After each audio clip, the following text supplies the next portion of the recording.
Olá, muito boa tarde. O Papa Francisco recupera da intervenção cirúrgica e retoma progressivamente o trabalho. O momento da história deste pontificado que despertou preocupações em todo o mundo, particularmente em Portugal, tendo em conta a próxima visita do Papa na Jornada Mundial da Juventude, e que vamos analisar neste programa, onde contamos com a presença do vaticanista da Agência Eclésia, Otávio Carmo. Mas comecemos por recordar os momentos que marcaram esta semana especial do Papa Francisco. Cari fratelli e sorelle, buongiorno.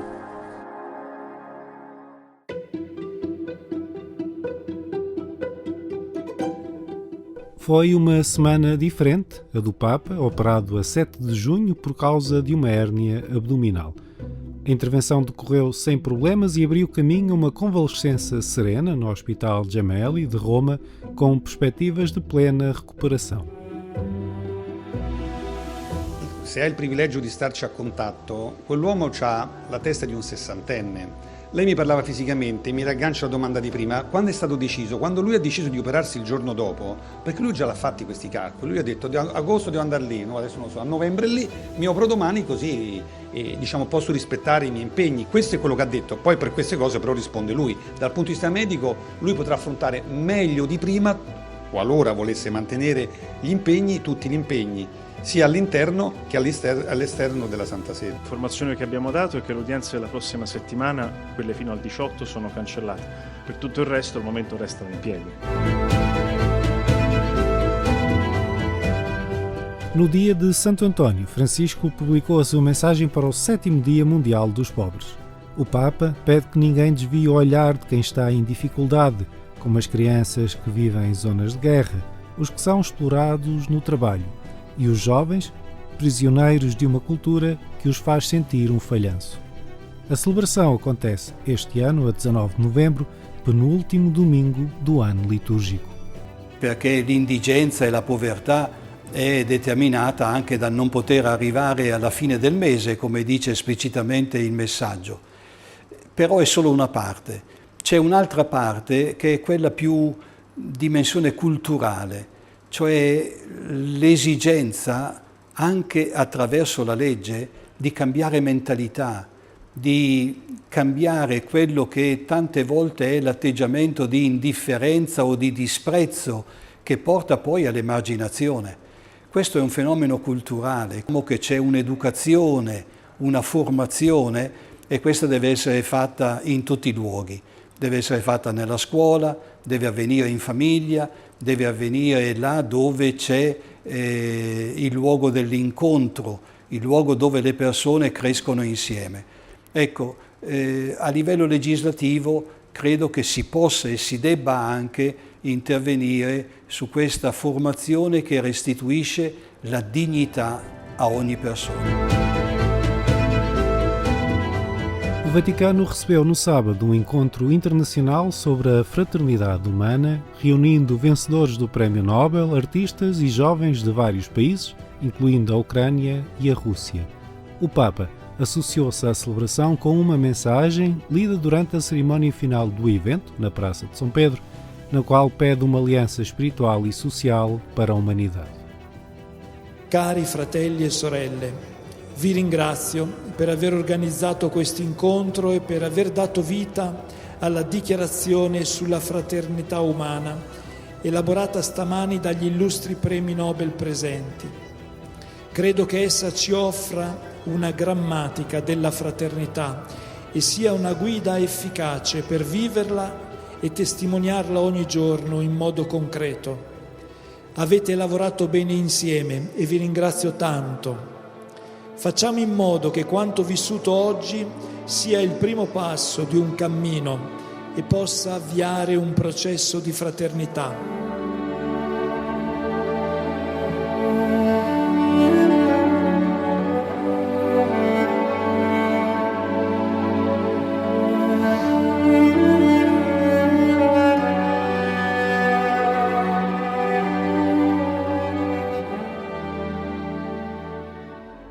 E non dimenticatevi di pregare per me.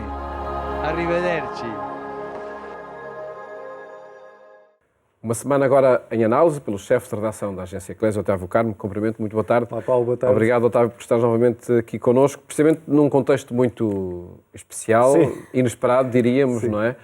Mas desde logo esta decisão de realizar a intervenção cirúrgica neste momento, neste mês, início do mês de junho, mostra que o Papa, é um facto que tem de passar por ele, Sim. mas determinado em continuar o programa que tem para este ano. Como o cirurgião que operou o Papa explicou, e é bom citar o especialista, de facto não era uma situação urgente no sentido de ser uma situação aguda, foi uma situação que se foi agravando ao longo dos últimos meses, porém a certa altura era incontornável operar. E aquilo que se mostrou na peça e que foi também explicado pelo médico é que o Papa levou em consideração aquilo que é a sua agenda dos próximos meses para decidir operar já e não, por exemplo, daqui a 2 meses. Também convém lembrar, quem acompanha também a Eclésia e a totalidade do Papa, que habitualmente o Papa Francisco faz um mês de pausa, nem lhe vou chamar férias, mas pronto, faz um mês de pausa em julho, não lhe vou chamar férias porque ele continua no Vaticano, no sítio do costume, muda só ligeiramente a sua agenda, não há audiências públicas e, portanto, há aqui uma combinação de fatores entre o que há para fazer até o final do ano, porque não é só, embora para nós seja muito importante a viagem a Lisboa para a JMJ, eu destacaria sobretudo a realização da primeira grande reunião do Sino, sobre a sinodalidade, que é um projeto central do pontificado.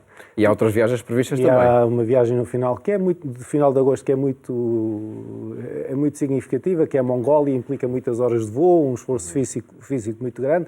Portanto, há uma vontade de fazer, há uma vontade de levar por diante o pontificado e, portanto, a operação acontece agora, aconselho médico, mas também tendo em consideração aquilo que é enfim, o panorama próximo do Papa Francisco e da sua atividade. E tudo foi feito para que, de facto, esse programa possa ser cumprido sem grandes percalços. A ideia, obviamente, que logo à partida há um fator que joga muito a favor dessa vontade, que foi ter decorrido bem, sem complicações, tanto a operação como o pós-operatório. Isso é aquilo que se esperava no melhor cenário. E é com esse melhor cenário que se tem trabalhado. É com esse melhor cenário que toda a gente está a trabalhar, aliás, desde o início. E acho que é bem que seja assim. E, portanto, eu penso que neste momento, tendo em consideração tanto o pós-operatório como a perspectiva habitual do Papa Francisco fazer um mês de maior pausa em julho, que, enfim, com todo o respeito, mas podemos esperar um Papa em grande forma em Lisboa, sem dúvida. Do que temos previsto na agenda do Papa, portanto, até 18 de junho, sim, neste momento não há há atos públicos, chamemos assim. Penso que isso foi conversado entre a Santa Sé, o Papa e a equipa médica, que fez muita questão de manter o Papa na primeira fase da convalescença, já não apenas o pós-operatório, mas a convalescença, enfim, aquele momento em que já poderia estar em casa a recuperar, mas que ficasse ainda ali, foi explicado. Enfim, nós não temos tempo para passar 22 minutos numa conferência de imprensa, mas como houve uma rede que foi implantada na parede abdominal, que é uma prótese, é importante que essa rede não rasgue. Eu peço desculpa aos técnicos e em especial a minha mulher que me tem ajudado muito nestas questões, mas para que se perceba, porque o rasgar dessa rede implicaria um regresso à sala de operações e ninguém quer isso. E, portanto, a ideia é que serenamente o Papa possa sair do Hospital Gemelli já pronto para trabalhar. E isso é uma consideração que a própria equipa médica tem noção. De que estamos a falar de um homem de 86 anos, não estamos a falar de um homem que está na reforma, com um ritmo de vida mais calmo, sem compromissos ou com compromissos limitados, enfim, porque isso não implica. É um homem que é chefe de Estado, é um homem que é líder de milhões de pessoas, líder espiritual de milhões de pessoas em todo o mundo e que tem compromissos de governação e de liderança imediatos. É natural que se queira dar o ok, a luz verde para essa saída, quando houver pelo menos um grau de certeza relativo significativo de que vai correr tudo bem. Estamos a gravar esta conversa um dia antes dela ser emitida, portanto, alguma coisa pode acontecer. Nós conhecemos também muito bem o Papa Francisco. Exatamente, mas era precisamente isso. Que ele pode entender que estando já numa fase da recuperação, pode continuar em Santa Marta, onde reside, onde aliás há um ambulatório e, portanto, há um serviço médico, pelo menos básico, mais para aquilo que for necessário nesta fase, e esperamos que não seja necessário mais nada, aliás é essa a perspectiva, e, portanto, pode pedir uma alta antecipada, como qualquer doente faz, não é? A sua responsabilidade, e isso pode acontecer. A equipa médica tinha pedido que ficasse no hospital, pelo menos eu diria até 18 de junho, que é a tal data em que as audiências estão suspensas. São dois cenários. Eu diria que há esse mais clássico do Papa permanecer até 18 de junho, fazer o Ângelus ainda no Hospital Gemelli e agradecer a toda a equipa médica no local, no serviço que prestaram, agradecer, chamar a atenção para os outros doentes que permanecem, para os que não têm, como tem feito nas suas outras Teve lá na altura da Páscoa, não é? E depois então regressar ao Vaticano e continuar a rotina normal. Como aliás, e como diz o médico, continua a rotina normal, mas melhor do que antes, porque já não tem um problema de saúde significativo. Sim. E esse é muito também o estilo do Papa Francisco, esse ambiente de trabalho no seu escritório, onde gosta muito de estar e de trabalhar. Nós também temos de pensar que estamos numa fase, eu não gosto de fazer afirmações muito pomposas disto, mas estamos numa fase decisiva do pontificado. A JMJ é um grande encontro, é uma consagração do que foi o Sínodo de 2018 sobre os jovens e aquilo que eles podem representar num mundo pós-pandemia. Essa é a primeira grande questão. A segunda grande questão, e para mim muito, muito importante, é a questão do sínodo, da dinâmica sinodal que foi lançada em 2021, numa abertura muito significativa aos leigos e às mulheres nesta próxima Assembleia Sinodal de Outubro, com muita gente inesperada, digamos assim, do que pensaríamos há 10 anos, com direito de voto, de palavra, num debate sobre o futuro da Igreja. E esse é um momento que vai definir, do meu ponto de vista, o legado histórico do Papa Francisco e do seu pontificado. E penso que ele tem consciência disso. Portanto, é natural que queira trabalhar muito sobre aquilo que vai dizer, sobre aquilo que tem chegado. O instrumento de trabalho desse sínodo estará a ser preparado pela equipa do Secretariado-Geral e deverá chegar às mãos do Papa proximamente. Há muito que fazer, realmente. E há muito que fazer até desse ponto de vista, que diria quase mais intelectual e teórico, de leitura, de gabinete. Portanto, acaba por ser uma fase também interessante para fazer isso. E esse, sem dúvida nenhuma, que é um grande projeto do Papa Francisco e que entra agora na sua fase mais final. Sobre o programa da visita do Papa a Portugal, que foi conhecido no dia em que foi internado, não é? Para a intervenção cirúrgica. Sim, foi na véspera, foi no dia 6. Não é de admitir que se façam alterações? Eu penso que é cedo para sabermos isso. Eu penso que o programa foi muito ponderado. Essa é a primeira coisa. Eu, pessoalmente, e tu sabes disso porque eu conversei contigo, surpreendeu-me, achei que o programa iria ser um pouco mais leve. Mas essa ponderação foi feita entre os organizadores e a Santa Sé e o Papa. E, portanto, se ele assumiu o programa é porque se sente confortável com ele. É verdade que, apesar de tudo, as distâncias que terá de percorrer em Portugal não são muito significativas. Isso é um bom sinal. Está especialmente concentrado na área de Lisboa, embora haja uma passagem por Fátima. E aquilo que está previsto, eu penso que é possível ser cumprido sem excessos de problemas. Também, se for preciso ajustar, não me parece problemático ter 3 ou 4 eventos que possam estar espalhados, concentrá-los num único local. Não me parece que seja por aí que o programa se vai deixar de cumprir. Sim. Uma referência ainda para, aliás, que vimos na peça, esse encontro sobre a fraternidade que decorreu no Vaticano, e a divulgação da mensagem para o Dia Mundial dos Pobres no Dia de Santo António. No Dia de Santo António, patrono. É uma tradição. São dois temas centrais no pontificado, a questão da fraternidade, de juntar gente das diversas proveniências políticas, filosóficas, religiosas, culturais, para lançar uma declaração comum no Vaticano. É muito importante, é um tema que é muito querido ao Papa, aliás, inspira a encíclica Fratelli Tutti, em relação ao nosso Santo António e ao Dia Mundial dos Pobres, que é um tema também fundamental, a forma como o Papa olha para o mundo atual, é uma iniciativa para as desigualdades, foi uma criação dele, e chamar a atenção não só para o plano macro, estrutural, estruturante da sociedade, mas para o plano micro, que é um clássico da Igreja Católica, se calhar muita gente às vezes reage um pouco epidermicamente mal, que é cada comunidade trata dos seus pobres. E cada comunidade é começar dentro de cada casa a possibilidade de ir ao encontro dos mais pobres e de os ajudar. E essa dupla dinâmica da mensagem é muito importante e é muito o que é o Papa Francisco no seu essencial. E esse era um propósito do nosso Padre Américo. É verdade, é verdade. Daí eu lembrei-me exatamente. Exatamente, cada comunidade a tratar dos seus pobres. E será, sem dúvida nenhuma, por muito que, a mensagem do Papa para o Dia Mundial dos Pobres normalmente é publicada neste dia 13 de junho. O encontro sobre a fraternidade também estava previsto e realizou-se, Mas no meio deste momento da história do pontificado, marcado pela fragilidade do Papa, esse tema da fraternidade manteve-se em cima da mesa. Sim, isso também é significativo. É um excelente sinal, até para algumas considerações um pouco escatológicas que têm surgido sobre a JMJ. O encontro estava programado e realizou-se. A mensagem do Papa foi lida. É assim que as coisas funcionam com o Papa Francisco, é assim que as coisas funcionam com a Igreja Católica. É preciso deixar claro. Eu voltei ao que disse ainda há pouco. Nós normalmente falamos sobre o melhor cenário. É porque queremos trabalhar com ele. Caso contrário, não o projetávamos. Agora, isso não quer dizer que não há outros cenários previstos. E, sobretudo, o encontro de sábado, acho que foi um excelente sinal. Foi um encontro muito interessante, muito bem programado, muito bem realizado, muito significativo, que deixou mensagens muito fortes, e o Papa associou-se a esse evento, ou seja, há possibilidade de lançar mensagens e de fazer encontros significativos que não rodem necessariamente à volta da figura do Papa, e acho que isso foi também um grande sinal de humildade, de capacidade de organização por parte da Santa Sé e de confiança. Quem estava lá é que ficou responsável por dar vida a este encontro. E a declaração que eu convido toda a gente a procurar e a ler sobre a fraternidade é um excelente testemunho do que é possível fazer quando as pessoas se encontram com um objetivo bem definido. Fica esse desafio. Otávio, obrigado pela tua análise e pela perspectiva para os próximos meses deste pontificado. Muito obrigado por ter estado aqui no programa Eclésia.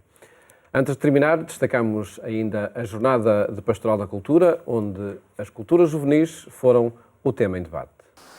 No entanto, embora as redes sociais tenham muitos benefícios... Com a Jornada Mundial da Juventude no horizonte, a Pastoral da Cultura apontou desta vez a sua reflexão à relevância dos problemas e das perspectivas das culturas juvenis que evidenciam questões adultas. Sem nenhum paternalismo, olhamos que as questões adultas estão a ser formuladas, talvez com maior acuidade, por aqueles que continuamos a distinguir como jovens.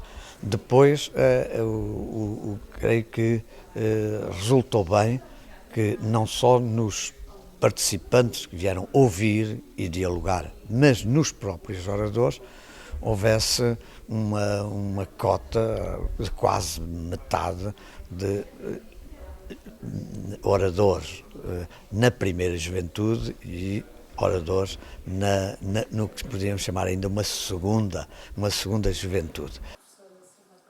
As abordagens olharam os jovens na sua circunstância de vida, uma existência marcada pela incerteza e mesmo por algum desespero.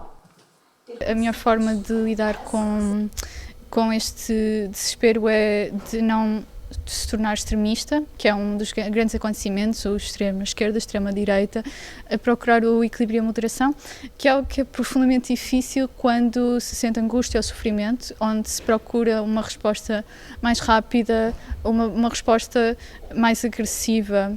Dessa forma, eu diria que a minha leitura acaba por levar a um olhar moderador e um olhar no meio entre duas visões muito extremas, e o cinema como uma forma de comunicar ao mundo aquela que é a identidade e o pensamento próprio, e um pensamento moderado e à procura de uma resolução para a angústia.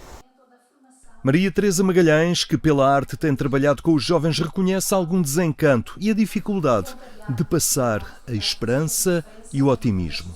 Será que a abordagem da esperança e da toada positiva vende menos em termos cinematográficos? Absolutamente. Algo que eu descobri é que as pessoas não gostam hoje em dia de finais felizes e procuram finais que consideram realistas ou que consideram verdadeiros àquela que é a sua experiência. Acho que já não estamos na era do final feliz e numa era de um final provavelmente ambíguo, de um final à procura de respostas, mais do que uma resposta em si. Mas das intervenções resultou também o reconhecimento de uma maior maturidade dos jovens na consciência social e da sua própria condição.